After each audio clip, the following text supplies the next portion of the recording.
early life here. Who were some of your early influences as far as mentors, as far as people who gave you direction in life? I had several. One of them, actually probably the first, was my grandfather, Edward Ryerson, who was an industrialist, worked in the steel industry all his life, but was terribly interested in civic issues and started, for example, the educational TV station here in town and headed the first state welfare department anywhere in the country in the 30s, took a leave from his business to do that. So I've always seen that kind of role of a engaged citizen who can do a great deal. I mean, I joined the same company that he headed in part because I thought I would have more leverage in the outside civic world from a position of leadership in business, and that turned out to be true. Inland Steel, of course, is the company we're talking about. That's right. Inland Steel actually still continues, but it's the oldest surviving business operating under its own name. The Ryerson Steel, was merged into Inland, is still operating under its own name and is the oldest in Chicago. And of course, I don't mean to get off on too much of a sidebar, but of course it was also very active in the energy business or the coal industry because of the association between the two. That's exactly right. There's a tremendous need for high quality metallurgical coal in the steel mills. Illinois has had a prominent position in the supply of coal for that reason, and I in fact spent about 10 years of my life not only working in a mine for a while underground, but also running 12 different mines. I would imagine that given the environmental impact of the mining industry and the steel industry, that gave you some insights into that area as well, or those issues. Well, one of the really interesting things about being in business, whether it's a potentially very environmentally destructive business like mining, is that there are always fascinating balances that need to be struck. And I took great pride in trying to make sure that our practices were environmentally benign. And there, for example, one of our big open pit mines for iron ore in Wisconsin is now just a perfectly wonderful state park with a big lake and lots of recreational activity around it. And we did that with a lot of planning with respect to the ultimate natural and recreational uses. You attended Harvard, then University of Chicago Law School? Yeah, I wanted very much to get back to this community. I knew I wanted to live and work in Chicago. So when the chance came, I knew I wanted to practice law, and University of Chicago has had then, as now, a really superb law school, and that was a terrific experience for me. But also, what it meant was that I made friends not only amongst my colleagues but amongst the faculty who have remained important to me. I'll give you just two examples from my days in state government. One of the professors I had became, because I helped invite him to do so, the first head of the Pollution Control Board, set it up, wrote, with my involvement, the first environmental protection laws in the state. Very significant achievement he made, and wonderful 4 years, he says, for his life. That was a man named David Curry. And then another professor actually helped provide the basic arguments for supporting and winning judicial approval of this state income tax by doing a lot of research on the Constitution of 1870. So those are two connections that I made that I think have been not only very personally rewarding, but important, frankly, in the history of the state. I'm told also that you were an early believer in the civil rights movement in this country. Went so far as to go down south and teach school at Tougaloo College. Yeah, my wife and I are major believers in civil rights and equal justice for everybody. So in the really tough summer of 1964, we were in fact in Mississippi when 3 of our fellow civil rights workers were murdered, and that's 40 years ago now. But that was a terribly important experience for us. I think we did a lot of good. In fact, we've kept in touch with some of our students who've done well. But above and beyond that, we made associations. I became a legal services lawyer, handling housing cases, discrimination in the city, and now and also worked in the civil rights legal area. I'm now, interestingly, back to pursuing some of those same interests in the work I'm doing for Chicago Metropolis 2020, because a constant theme is how can you provide opportunity, economic and social, for people who have been out of the mainstream, who are disadvantaged, not getting a good start.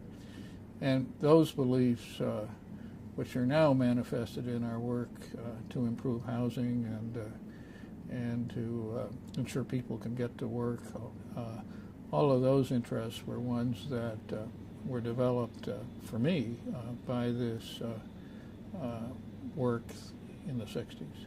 I'm just curious, you might have run across a fellow I know who was down there too. Mike Starr, does that ring any bells? I don't know him. Well, Mike was one of the folks who was doing a lot of the lawsuits down there. I think he was, correct me if I'm wrong, I think the thing was the National Lawyers Guild. Absolutely, yeah. He was also going on later to be the chairman of our radio television department. Oh, really? Yeah. And they did a documentary called Mississippi America about that. It was quite interesting. Yeah. How did you get hooked up with Richard Ogilvie? I mentioned one of the people I admired most was my grandfather, who was a Republican, highest ethics, believed in reform, and it was a very natural thing for an activist, reformist Republican in the 60s to want to change how public policy is set and a state like Illinois is governed. So I got the opportunity to go work for Ogilvie.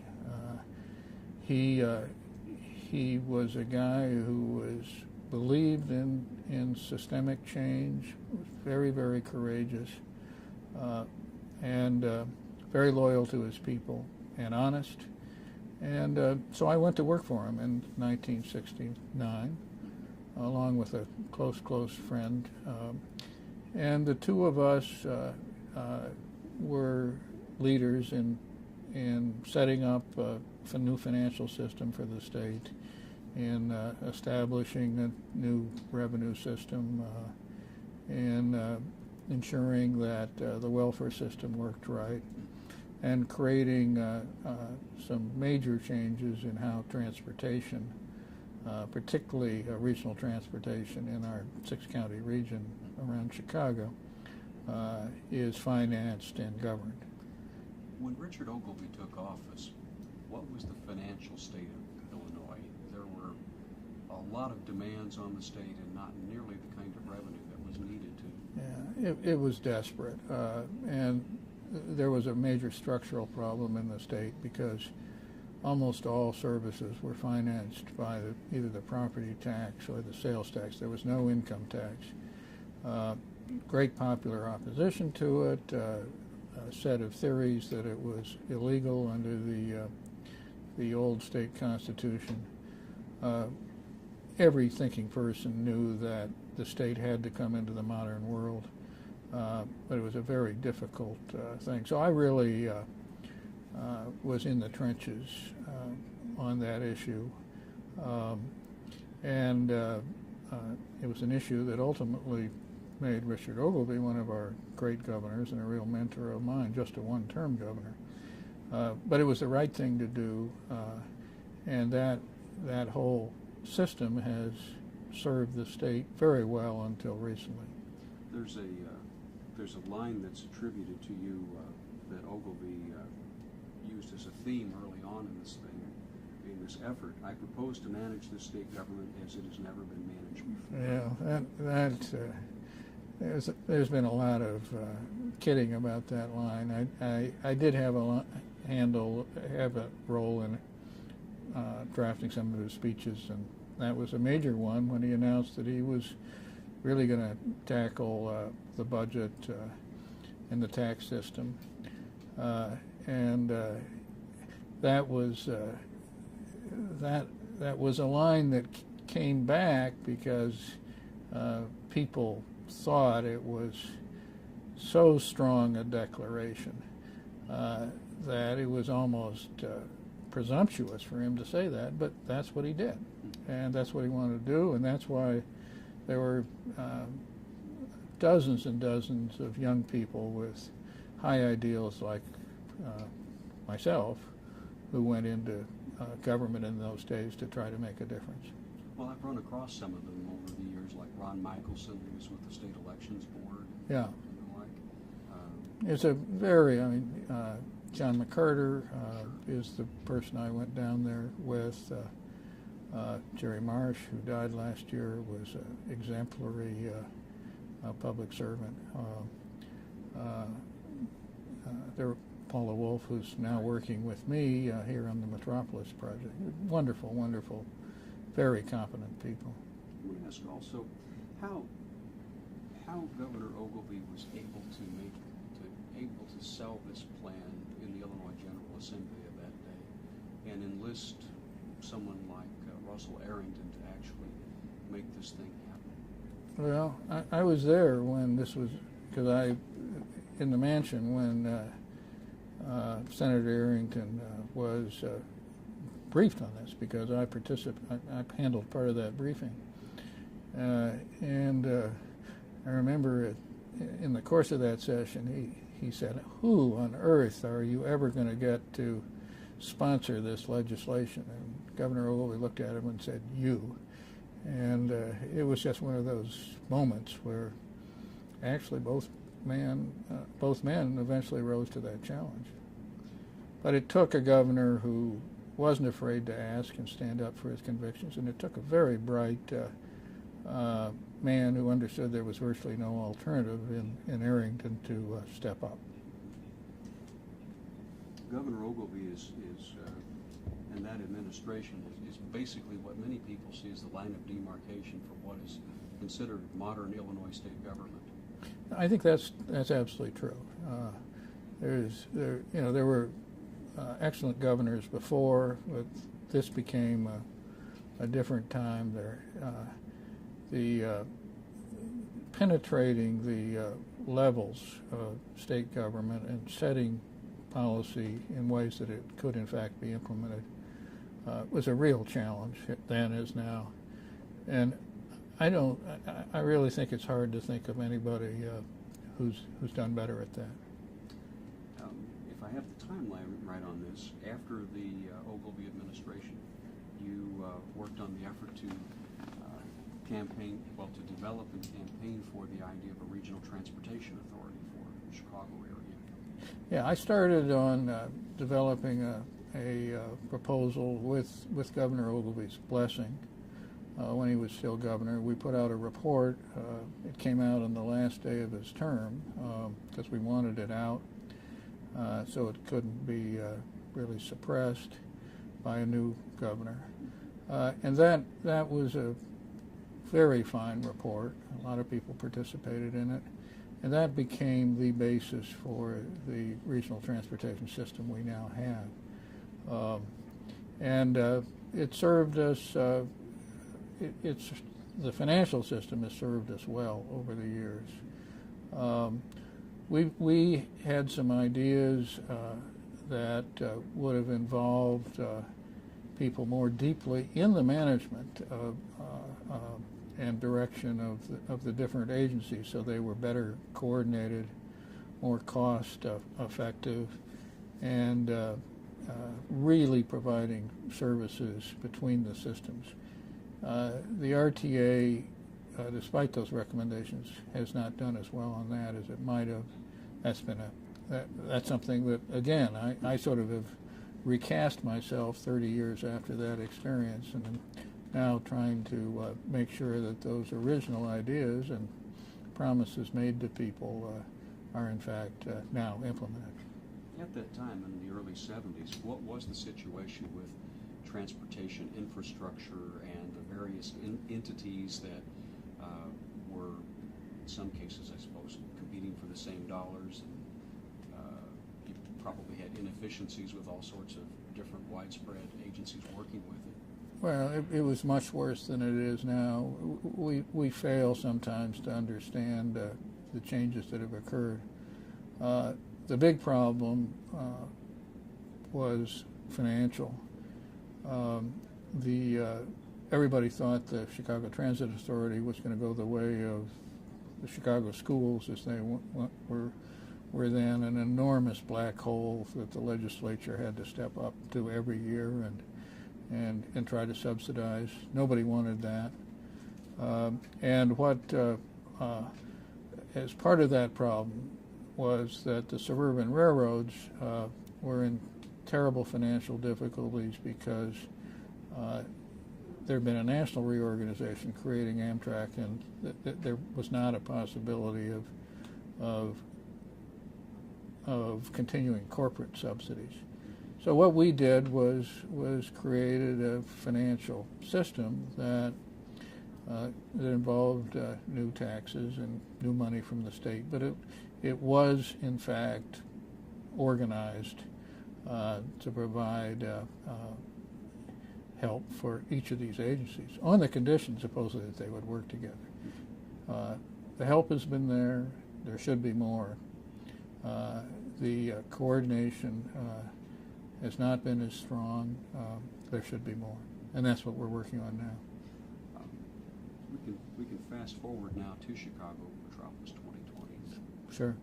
What was the impetus for this? I know it was a creature of the commercial club here. Influential business leaders, public leaders, looking across the spectrum of what this area is all about and what it needs. What was the genesis for it? Well, it's really a Chicago story. This leading business organization, the Commercial Club, was very proud of the fact that it had commissioned Daniel Burnham to create a plan which eventually was released in 1909 that had a tremendous impact on the future of the city, on the roads, on the preservation of the lakefront, on preservation of natural areas through the forest preserve system. Marvelous, exemplary, world-known document. And the club decided at the end of that century that it wanted to revisit that, very concerned about Chicago's future 20 years hence, particularly concerned as business people about how this region, not just Chicago as a city, can be competitive in the global economy. And that means really having a full region, all 6 counties working together rather than competing internally. So that was the idea. A key point that came out of this was that you couldn't achieve an economically competitive region without having a superior quality of life, which means economic opportunity for people who otherwise would be unskilled and not in the productive workforce. Much better transportation and infrastructure system, much better system for generating revenues on a fair basis. So the club put together a book that reflects all these ideas with specific recommendations. And because I was then coming out of a job in the steel industry, I was asked by some of the leaders in the business community, who I knew well because I'd worked with, to take the lead on this. And I said I would do it, and we would try, in fact, to reinvent Burnham's influence, if you will. But I would only do it as a volunteer, because I felt I would have much more influence on others if that were the case. I'd done sufficiently well in life to do it, and I frankly wanted to make a substantial contribution to the public at this stage. So that's how it all began, and we've made very significant progress in the last 4 or 5 years. What are some of the key elements you can point to as successes? Well, the first big one was a major program for transportation, one of my great interests, where we were able to put together a bonding program through the legislature that generated $4 billion for new roads and $4 billion for transit improvements. Illinois First. Illinois First. That was the first major such initiative in almost a decade. Terribly important, and it's provided a base now for some of the ideas that we're pursuing. One of the major ones we're pursuing now is the need for better planning for how we spend money over the next 20 or 30 years, particularly in transportation, but in others. And our view is we ought to prevent problems rather than try to solve them afterwards. A big example of that is in transportation. If we follow some of the ideas that we have put out in our reports, we can in fact not increase congestion. We will, in fact, every man, woman, and child in this region will be spending 4 full work weeks more in cars if we don't make changes. Under the ideas we put out, with equivalent investment or less, we can actually improve the situation from what it is now. So that's a major issue. We feel that you have to integrate development with transportation. You have to have plans to do that. We don't have such a system, and so people who are in the system now are very resistant to change, and we're trying to, with some success, to highlight that and push it through the legislature. And there will be, as you noted in your testimony before the RTA task force not long ago, that there will be some enormous population changes or increases that are going to be pretty much driving this agenda. Absolutely. 2 million more people in the region. Huge increase. We know that for a fact. If existing trends continue, 1 million new cars, there's no way that we can handle that increase without significant change in how we spend money. If you just put those cars end-to-end parked, that would require pavement that would stretch from Florida to Alaska. And everybody knows that you can't build that amount of new road capacity in this region. I'm just curious, you said a little earlier that this is going to be another legislative initiative. Do you have a timetable for when this is going to come? Yeah, our thought had been that this would take years. My own thinking was that I really got into this. As I said, this is a renewal of my old interest from when I was in my 20s and early 30s. I was about 60 when we started on this. We said to ourselves here that we'd give everything we got for 10 years and hope to have these kinds of structural improvements to the system accomplished by that time. I think we've got a good shot on this one of changing how investments are made through changing the decision-making system in the next year or so, which would be well ahead of the time frame we laid out for ourselves. Has this been brought up with the current governor and his thinking on how this can be reorganized? Yeah, I've talked to him about it. We've talked to Mayor Daley. We've talked to a lot of suburban mayors who are concerned that they will be shortchanged, a logical concern. We've talked to all of the legislative leaders. You have to try to persuade people and explain these things. Our big advantage here is that we're right, and with the kind of scenario analysis and looking at trends out in the future, we can show people how unlivable and undesirable to investment this region will be over the next 20 or 30 years if we don't make these very, very difficult to achieve reforms. And for me, frankly, a great kick to be fortunate enough to work on issues like this that I cared deeply about so many years ago, 30 years ago, then went into business and law and did other things, although I kept my hand in on the civic side. But now, at this stage in my career, this is really a very personally rewarding thing. I don't want to overlook this aspect of 2020, but a considerable amount of time has been spent in the law and criminal justice area, in workforce training, housing, quality of life issues. We feel that the economy will improve only if social issues are addressed and that there's opportunity for everybody. And if you don't, for example, greatly improve your early childhood education, you're simply not going to give people the head start they need in school.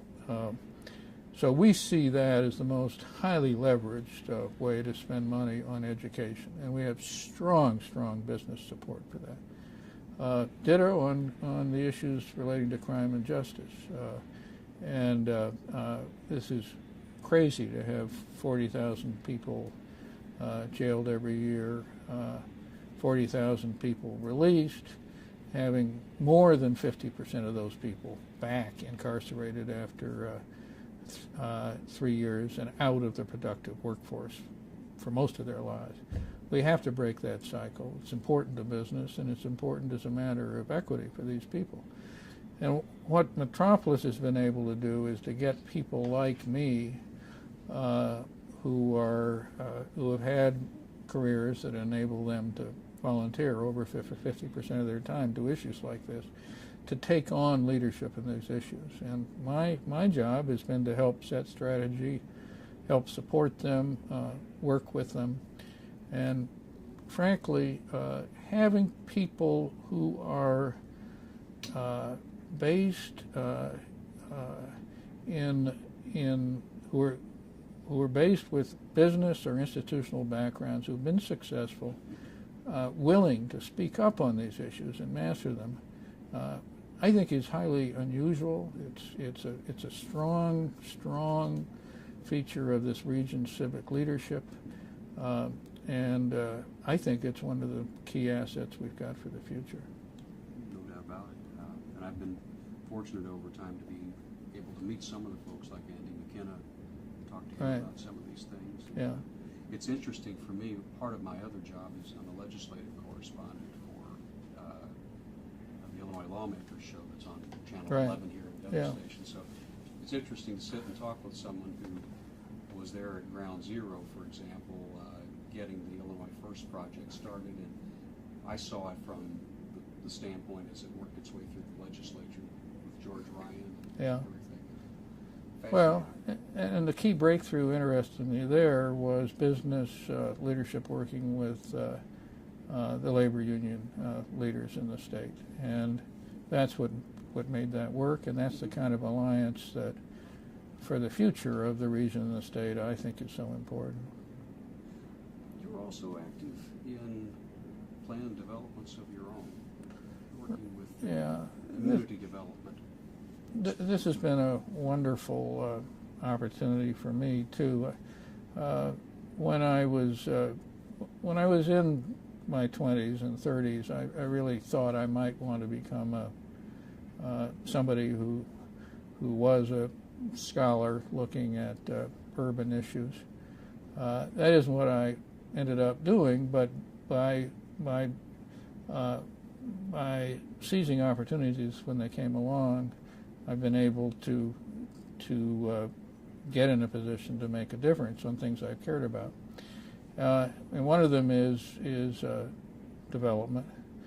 I was first asked to be a lawyer for a group of people who wanted to purchase land to safeguard it against really intensive development.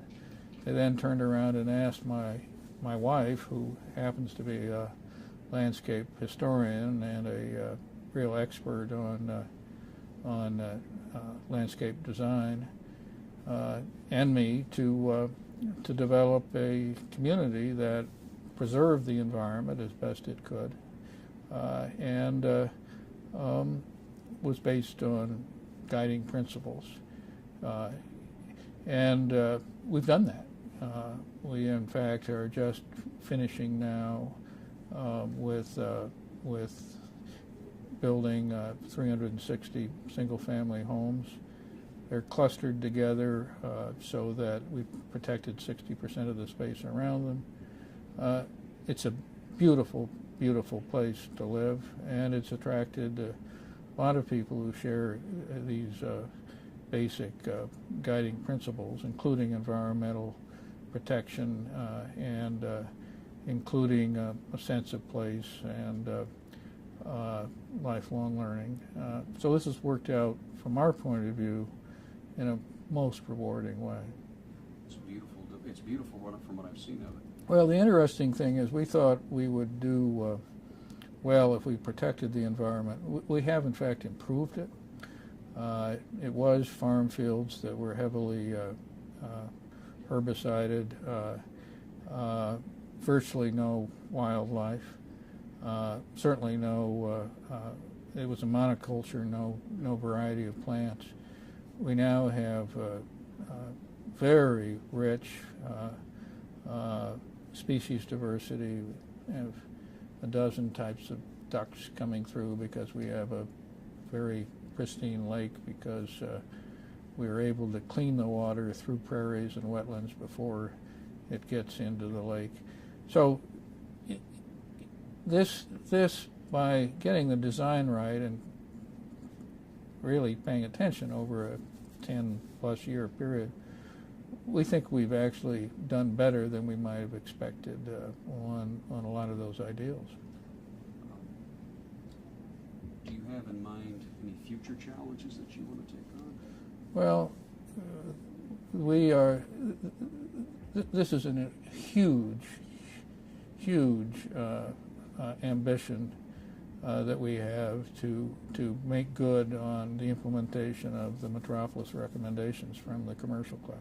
I just can't tell you how difficult that will be.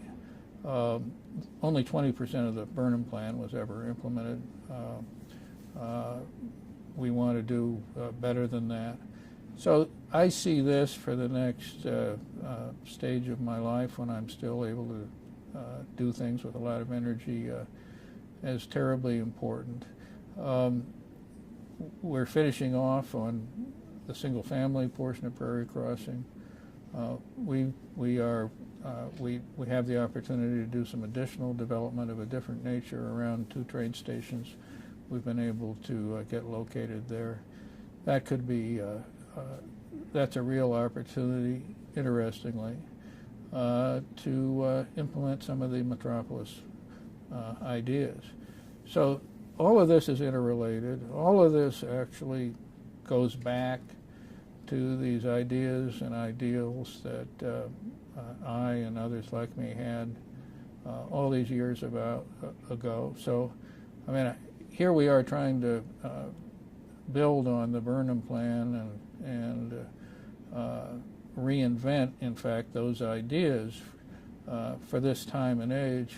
I would say the same thing about a number of people like me. Highly idealistic, very interested in reform early on. Chicago and the state has enabled us to stay involved, and now here we are able to devote more time and energy and leadership to these same issues lo these many years later. That's got to be a good feeling.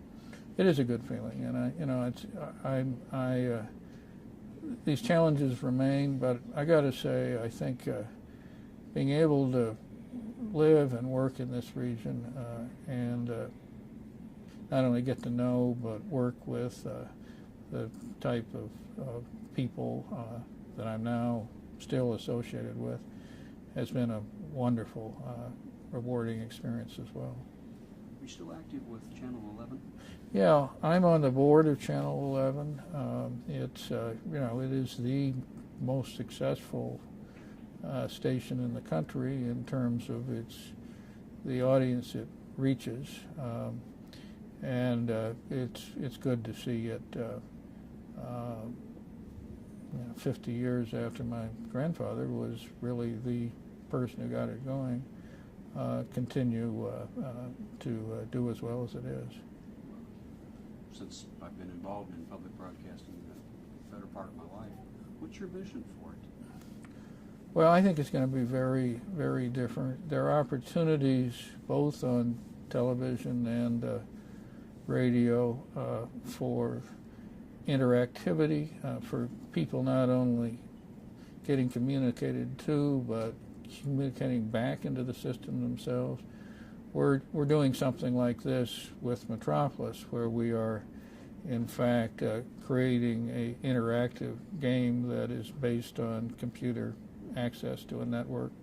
And it's a whole new way of communicating that has obviously developed in the last 10, 15, 20 years. I'd like to see, obviously, our project, which is meant to be accessible and used by the general public, succeed. I would love to see the television stations do more of that, and I think they will have the opportunity. And ditto for radio. I mean, it's interesting.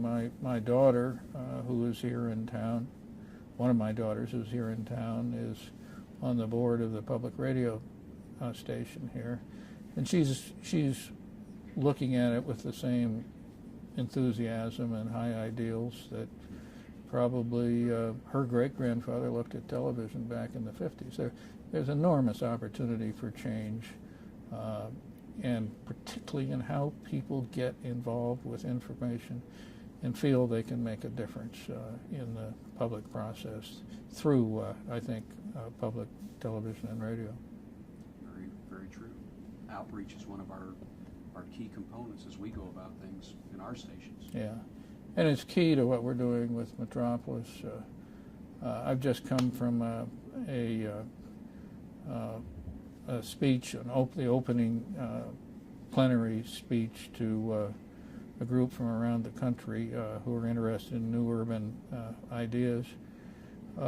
And the thrust of the speech, which seemed to be very well received by over 1,000 people, was that traditional ideas still have tremendous importance.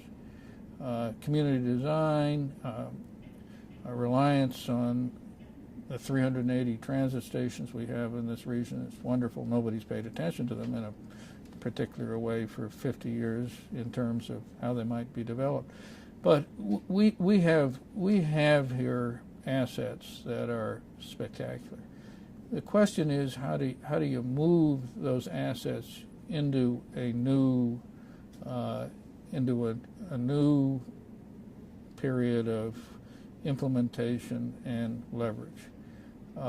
And I think that's true in communications, and that's true of the opportunities for Metropolis. It's true for new developments like Prairie Crossing, and they're all related in my mind. That's a theme I try to reinforce all the time. They're all interrelated. They're based on tradition, but they require creativity and innovation, and most of all, willingness to change in light of what the future brings. And if we do that, we will continue to be a wonderfully successful region and state. If we don't do that, and my feeling is that we could end up in a region that's virtually unlivable, and that without a strong economic base, and that nobody wants. Very good. I would like to ask you a couple of questions going back to the Ogilvy administration. Sure. For the other project I'm working on. Very unusual, probably and constitutionally a one-time event where you have a governor and a lieutenant governor serving from different parties. How did that work between Richard Ogilvy and Paul Simon? I think they both were civil to one another. They respected one another. Ogilvy had huge challenges. He had a team, and he was of a different party from Paul Simon. So I wouldn't say there was a close working relationship. There hardly ever is between a governor and a lieutenant governor, even of the same party.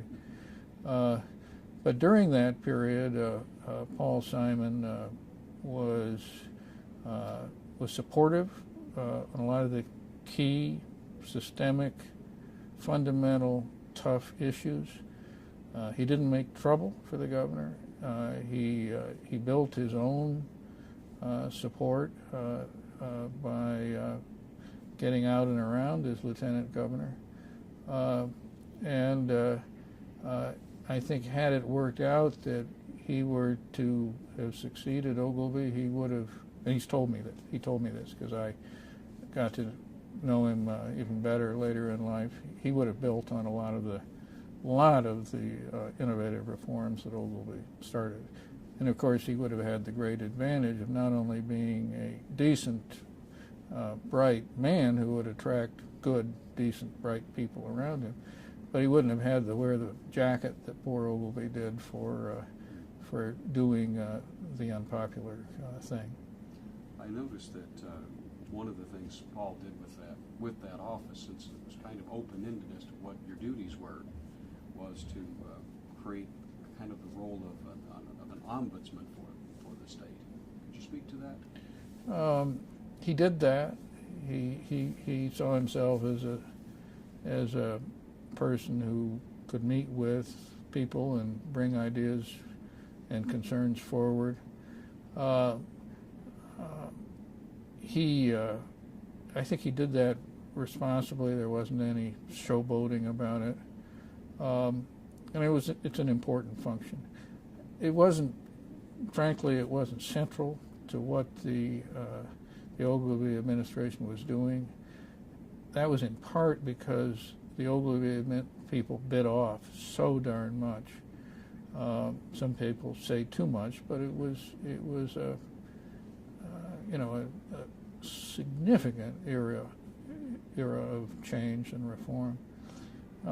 So there were so many people mad at change that even if Paul brought in complaints, they were part of a chorus of concerns from people who were really concerned that these changes would affect them adversely.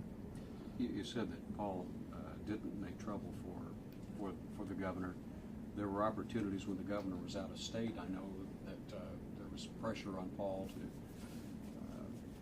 do some funny business with some legislation or some appointments and things, but he refused to do that. He could have done that, and I remember early on we worried about that because there is a history of when a governor traveled to the lieutenant governor issuing an executive order undoing something that he had done.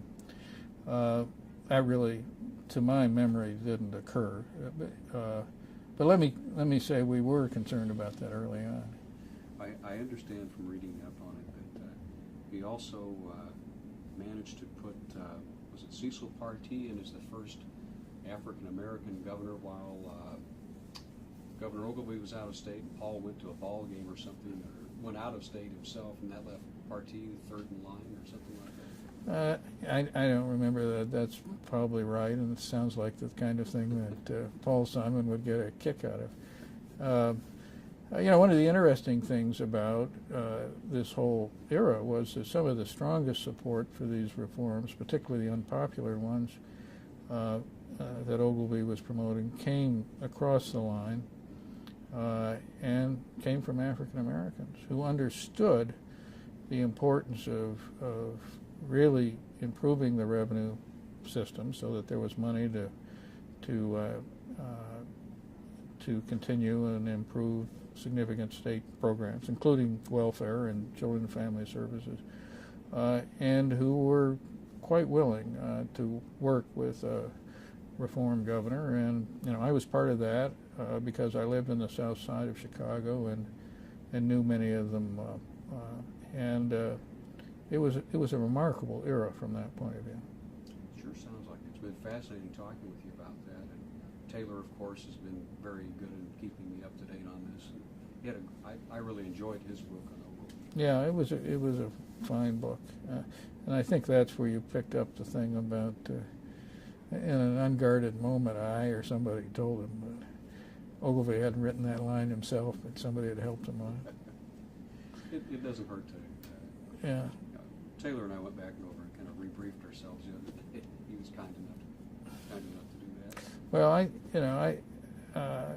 you asked about people who had an enormous impact on me, and no question, Ogilvie was as our leader when he was governor. I worked closely with him after that on a number of civic reform issues.